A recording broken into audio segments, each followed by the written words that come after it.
Hi all, my name is AB. Welcome to my YouTube channel. Today we're going to be talking about interview preparations, and I'm going to be giving you 5 top tips for excelling at your interview. So stay tuned and hopefully you'll learn something or two today.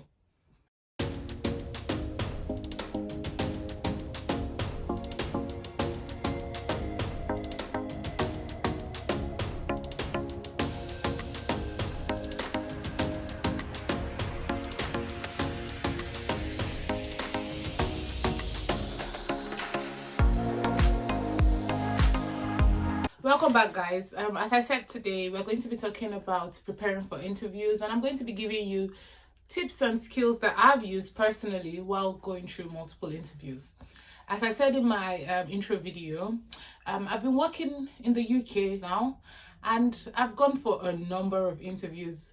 And during those times I've done a lot of research, and I've also gotten feedback from the teams, and I put all this my experience together, from the feedback to the research I've done, and to just things I know that have worked for me. I've put them all together and I've squished them into 5 top tips that I think you'll need to use. And I came prepared for you guys today. I have three instruments I'm using. I'm using my iPad, my trusty iPad. I'm using my computer, and I even jotted down some notes on a sheet of paper that I'll refer to. So don't mind me if you see that I'm looking down here. I have my laptop there, and my laptop is kind of has like a PowerPoint I put together. Now that's the serious part of me. So ignore me if I sometimes look away from the camera, because I have a presentation here and I keep clicking through it to go through. Without further ado, let's go straight into it. The first tip: research and prepare. I cannot stress this enough. So you've been applying for jobs, or you've put in hundreds and hundreds of applications, and you finally get a call back. The recruiter speaks to you, or the company sends an email and says, would like to have an interview with you, and puts in a date. The first thing I'll do, and the first thing you should do, is research, research, research. There are 3 main things I think you need to research. You need to research the company, you need to research the role, and then you need to research the interviewer. I'll just take a step back. With the company, you need to know where you're going to work. You need to understand the company culture. So what I'll normally do is go out there and Google their name. So let's say I'm looking for Coca-Cola. Go and Google Coca-Cola and put the name of the country you are to narrow the search down, Research where they are, how long they've been there, who are the top execs in that company. Research on the news, what top news is coming up about this company. Research on the new exciting products they are working on. This you usually find in their website. So I do a little bit of digging around. I go in, I try to see all the kind of information, that's going on there. I check the news on their website, and I check the news in general to see if there's anything, anything that stands out. Sometimes it could be that a top exec received an award, or the company itself received an award, and I note this down. I'll tell you why I note this down. This is very good topic points during your interview. One thing that most recruiters will ask you is, do you know anything about our company, or have you researched our company? They don't expect you to know like everything, obviously. You're not in the company, but it's good to have information. So I'll give you an example. You could be doing your interview and the interviewer asks, oh, have you researched our company? You'd be like, oh, I haven't heard about your company before, but obviously when I got the job interview, I went on the internet and I went to your website, and I found out that, oh, you have this new exciting feature you're bringing into the public. Or I find out that your chairman just won an award for under 40s 30 billionaires or something, When you bring up that conversation, the interviewer is going to be impressed a little bit. They'll be like, oh, wow, this person really went out there. And then you have a talking point, It's something you can carry on. It's something you can keep talking to them about, So research the company, go on LinkedIn, find out what people are saying about the company. Sometimes you find out people who have worked there say, oh, this has been a very good company. That's another way to, kind of decide if you want to work for that company. Because if you keep finding bad reviews, you may want to run away. But yes, you could find out details on LinkedIn as well. See if you know anybody who's worked there for a while as well. So go on the internet, Google this company, go on their website, Google them against the news, and then go on LinkedIn and find out as much as you can about the company. Make your notes. These are good talking points for your interview. Good. Second point is research the role. I mean, this is a no-brainer. You have to know the role you're going for. You know, normally when you have this your interview process, they usually send a job description, or it's usually posted along with the job posting. But if there's none, I would say ask the recruiter for one. You know, understand what it is this role is about. List out the desirable skills they want. List out the essential skills they want. Match this to your own skills. Match this to examples that you've done in your previous jobs. So, you know, if they mention something about maybe holding workshops, if you've done workshops before, this is a good one to put kind of like an example of a workshop you've conducted beside there, so that you can highlight this to your interview. You don't have to wait for them to tell you. Those essential skills, especially those essential skills they require, make sure during the interview you highlight these skills, which is why it's good to do the research. It's good to do the research work, because then you're able to match your actual skills to those to those essential skills. Then you're able to pair what you have as your skills. It could be presentation skills. Write down your skills and write down the essential skills and put down points beside them, put down experiences beside them. So that's very good. And the last one for research is research the interviewer. I personally do this. I look at all the people that are going to be in the interview. I go on LinkedIn and I try to find more about them. I try to see what they've done, where they've been, how long they've been there, how long they've been in the company, what they do. Now, I'll tell you why this helps. First of all, knowing who you're going to speak to, putting a face can help you, can calm your nerves, because when you get that interview email, you're always a little bit scared. You're wondering what's going to happen. So even being able to see the face of who you're going to interview with will kind of relax you, because you can see that they're human. But also, going to see their history can help you in your talking point. So if you see that some of them have been in the company for a long time, another talking point. I'm very particular about talking points, because talking points help you kind of make the interview not have those pauses, those awkward pauses, you know. So I don't want to use the word chike, but it's kind of like you're chiking the interviewer, you know, make them know that you research them. I'm interested in this role, so I'm going to be interested in everybody that has to do with this role. You know, look at what they've done. If they have accolades, mention it. You can say, oh, I'm really impressed. I noticed that you've received an award for this. You know, how did you achieve that? How did that make you feel? Those are the things that kind of make your interview interesting, and it's not just boring, yes, no, answer this. Okay, so my second tip, practice answering question. This one goes without saying, practice answering question. I have I put down 3 notes under here. The STAR technique, different question types, and then tell me about yourself. I put tell me about yourself as the last point there, but I think I'm going to start from there. Yes, the interviewer has seen your CV and they know what's on your resume. You know, they've seen you've showed them who you are. They've seen your LinkedIn, they spied you. However, they want to know who you are. And this doesn't mean, oh, I went to secondary school in 1995 and I've been doing this, you know. No, they want to know your professional life. They want you to tell them about yourself. I'll normally say, give them the number of years of experience you have. Give them a little bit of information about the different sectors you've worked in. You know, if you've worked in banking before, if you've worked in construction, tell them a little bit about the projects you've worked on, depending on your role. I'm a BA, so I'll give you BA examples. I'll let you know what sort of methodology I've used. Have I used the Agile methodology? Have I used Waterfall? Have I used the blend of both of them? You know, I'll tell you the sort of projects I've worked on. I'll say, oh, I've worked on legacy projects, or I've worked on greenfield projects. I'll give them also a flavor of what my skill set is. I'll tell them, oh, I'm very good at workshops. I'm very good at communication. I'll tell them my strengths. I'll tell them my weaknesses, you know. Oh, okay, no, sorry. I wouldn't tell them my weaknesses. I'll tell them my strengths. I'll tell them things like I'm very good at gap analysis, which I've shown by doing this. So you lay it all out for them.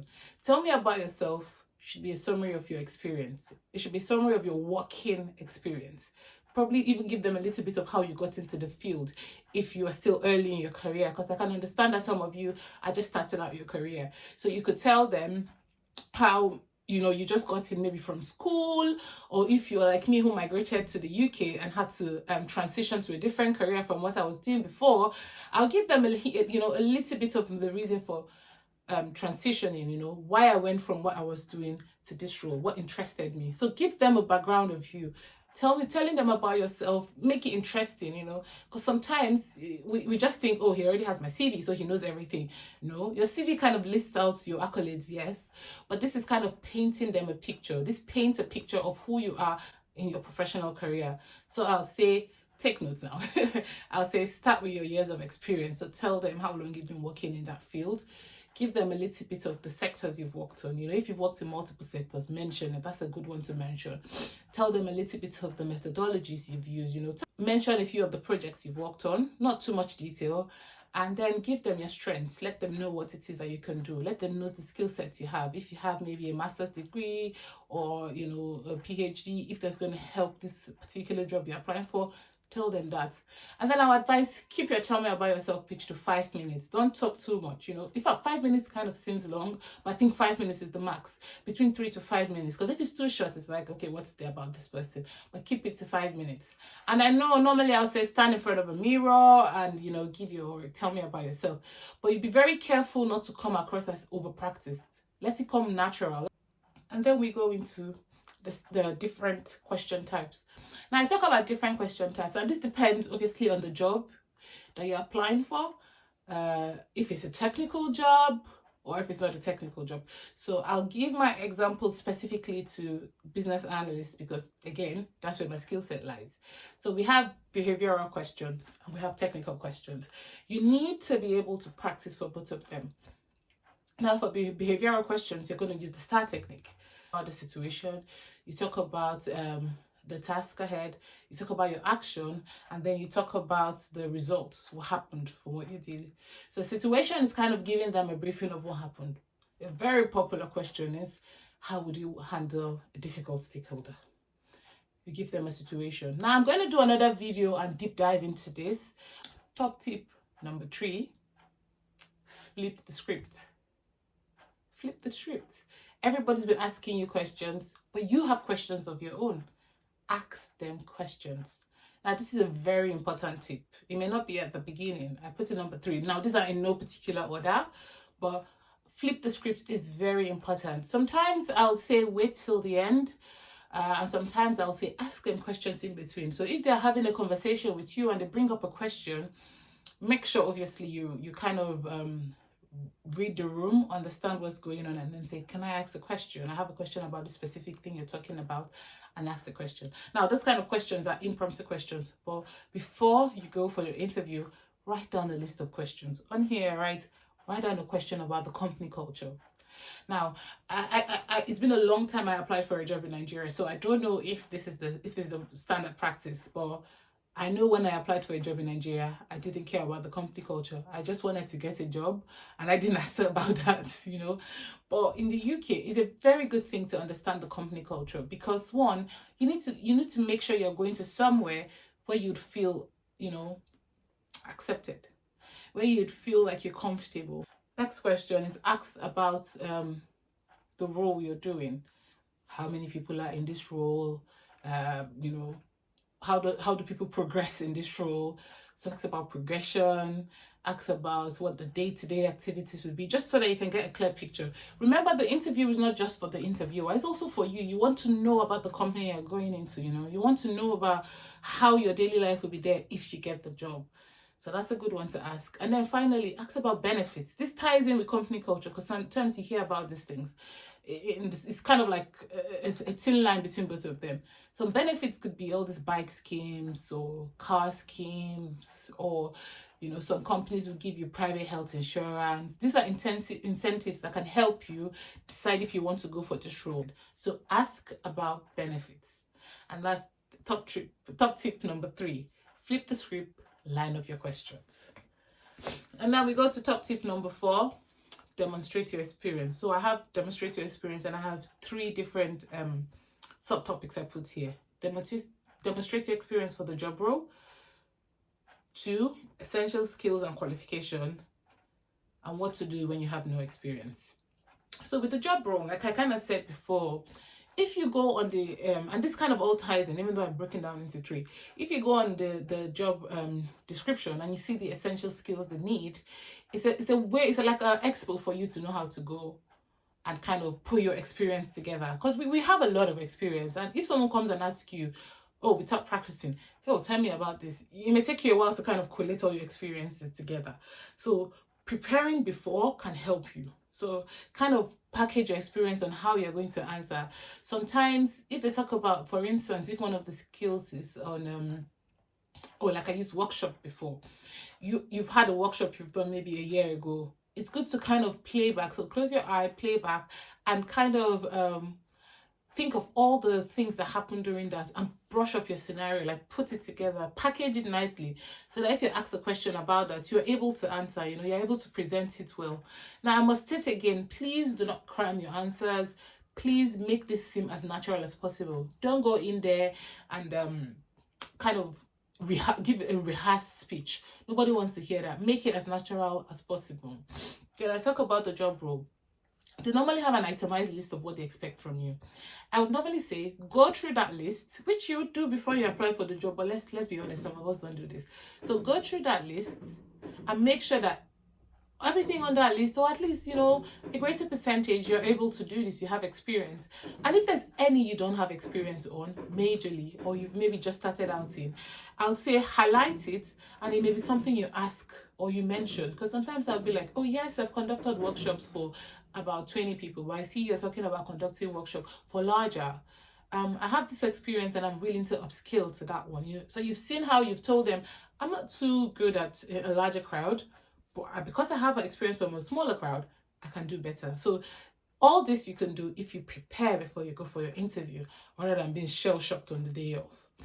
And then no experience. Obviously, this is for newbies, and you're not going to go and apply for like a manager position if you don't have experience with this.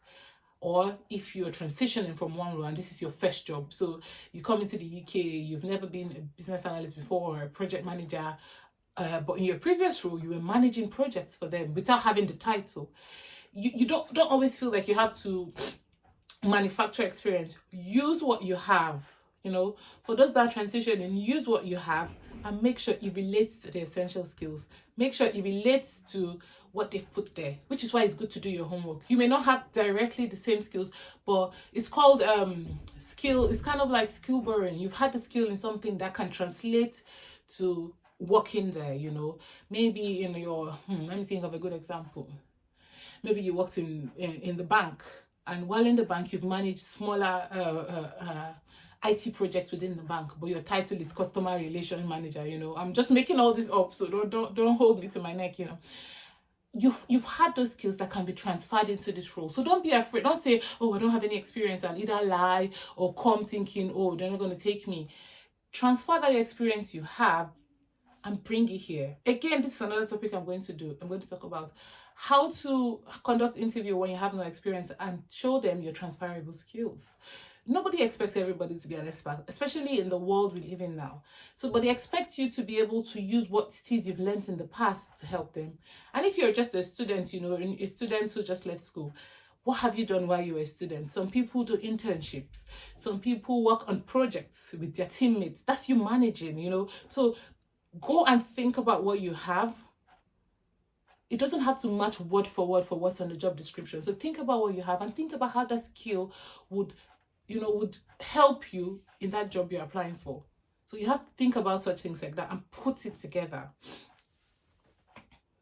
And then let's go to top tip number 5. Show your interpersonal skills. If you're going for a role that involves you talking with multiple people, for instance, again, I'm a business analyst, so I'm going to talk about that a lot. Being a business analyst, you're talking to developers, you're talking to stakeholders, you're talking to project sponsors, project managers, you're talking to different people, different times of the day. You're going to be, you have to be talking to people. You cannot say you don't have interpersonal skills. If I'm doing an interview with you and you're just answering questions, oh yes, I do this, and you keep quiet, I'm going to be like, how is this person going to deal with the stakeholder? How is this person going to deal with multiple people that they're going to have to deal with? So during the interview, I need you to show your skills. And this brings us back to all the research I've been telling you to do. Researching about the interviewer, researching about the company. This gives you talking points. This helps you fill in those gaps that are not, rigid interview processes. This helps you bring in that extra flavor. The next top tip I have is be personable and memorable. Yes, this top tip topic is called small talks. I'm sorry, I didn't say that at the beginning. So show your interpersonal skills, be personable and memorable. Now, something I found out when I came to the UK is the people interviewing you like to feel like they're human beings as well. So I compliment them. It could be, oh, your top is so bright. I love the color. It reminds me of the sun. It could be from conversations you're having, or one thing that's so common, especially in the era of virtual interviews, you could see maybe their dogs or their cats working. Have a little bit, like, is that your dog? How long have you had it for? What breed is it? Be personable. They interview a lot of people every day. And if they come and there's nothing that makes them remember you, and oh, by the way, all these people have the same skills you have, some even better. But imagine you sitting down and interviewing, say, 10, 15, even 20, 30 people. It's going to be very hard to say, oh, yes, 50% of them are good, but how many people do I remember when I leave the room? How many people made an impact? I normally say be personable, be memorable. And those tiny tips of talking about the interviewer, calling their accolades out, giving them compliments, talking about the company, telling them, all these extra things about the company will make you stand out, will make you memorable, will make the person remember you out of those tens of people. They will make you say, oh, that person complimented my tip. I mean, imagine you're just walking and someone say, oh, you look so beautiful today. Man, you gotta remember that person more than the person that just passed by you and even held the door for you, probably, So add those personal flavor to it. And then finally, this is kind of like squished into top tip 5 of small talks, is what not to say. And this is where I have my paper. I have a whole list of what not to say, but I'm just going to talk about them straight up because this video is getting so long. First of all, please, please, please do not badmouth the previous company you've worked for. Don't come and tell us how that company is horrible. Blah, blah, blah. Don't tell your interviewer that because they're wondering what you're going to say about them. You could say, if they ask you why you left your company, you could say, oh, you guys no longer aligned. Your vision's no longer aligned. That's fine. Don't go and say, I just noticed they were firing everybody, and I was like, I wanted to leave. Or other company, they are wicked. Or when I said I wanted to take the day off, they were just so rude. Please don't badmouth the company you're coming from or the company you were working for. Also, don't badmouth your manager because everybody's going to say, what's he going to say about me when he leaves the room? So please don't badmouth the company, don't badmouth your manager. And then when they ask you questions, but it's on my resume, unless you don't need the job, please don't go and be giving them attitude. If you want the job, talk about it. Because sometimes the people who've reviewed your resume may not be the people who are in the interview room with you, or they may have just skimmed read. And they want you to sell yourself to them. They've seen it, but they want you to tell them. So if they ask a question, don't be real and say it's on my resume. Well, let's say father is Aliko Dangote and you don't want the job. Then you can be saying it's on my resume. And then when they ask you about your about your weakness, please don't go and be telling them perfectionism. Those kind of people that will say, well, one of my weaknesses is that I always reread my work. You're human. Everybody has weaknesses. They just want to know how you can handle those weaknesses. Sometimes I say things like, I notice that I hold on to projects so much, and it means I give you my all. Please, sister, hold on, because it's your father's company, Abby. Please give us realistic weaknesses. Normally I would say search yourself and see where it is, because most times when we identify our weaknesses, we try to improve it. So tell them what you've identified in the past. When I started my job as a BA, I used to say things, and now I was new, so I was not applying for expert roles, bear in mind. I'll say I used to be very shy to conduct workshops. I used to have to practice multiple times a day before I got my confidence. Now, they've already seen that I've told them a vulnerable part of me, but I've been working on it. I'm trying to improve that. That's what they want to see. They're human as well. They have where they are. So don't go and try to be perfect. So, and that's it. I've given you 5 top tips of how to excel as an interview. And I hope when you get that email or you get that call that you have an interview, these top tips are going to help you. So please tell a friend to subscribe to my channel, like, and please share. This is my very first video with actual content, not like my introduction video. And I'm very, very happy to do this. My intention is to keep putting out 1 video a week. And if you have anything you want me to talk about, please put it in the comment section. Tell me so that I can talk about it. Like I said, I have so much knowledge that I want to share to people. So put it in the question. If you have any tips on how I can improve, put it in the comment section and I'll pick up on it. Thank you very much, guys. Bye.